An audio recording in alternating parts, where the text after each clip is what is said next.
Okay, you know how to add binary numbers. Multiplication and division work much as you would expect. Computers use a procedure very much like the one that you would use with a pencil and paper. But subtraction is different. And it's different in a way that affects how integers are represented inside the computer. To subtract a number, it's complemented and added. Let me show you how that works with a base 10 number. Here is a simple subtraction. 1000 minus 741 gives you 259. Now let's look at performing this subtraction using complements.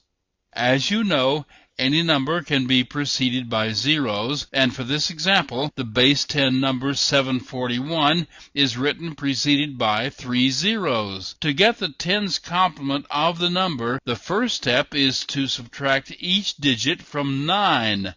The result is a number called the nines complement. Adding 1 to it gives the tens complement. Now that we have the complement of the number, which is a way of representing a negative number, we only have to add it to 1000 and throw away the digits that are carried off to the left.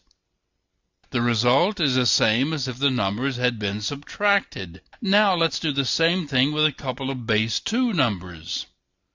This example will subtract 25 from 100. The first step is to get the ones complement of 25 by changing all the ones to 0 and all the zeros to 1. Then get the twos complement by adding 1. Then you perform a normal addition. And the result is 75. Adding the twos complement and throwing away the bit carried off to the left is the same as subtracting. This is a perfect process for a computer because addition throws away the carry bits anyway. All this is largely transparent to you, but there are some things about it that can affect assembly language programming. For instance, all negative numbers are stored in twos complement format, so you can spot a negative number because the first bit is always 1, and the first bit of a positive number is always 0.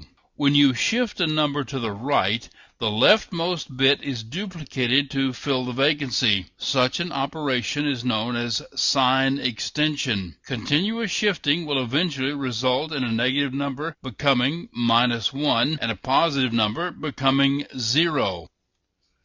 Shifting an integer to the left can cause a change in the sign bit. So not only does shifting to the left double the value, it can change the sign of the number. Continuous shifts to the left will eventually result in 0, always.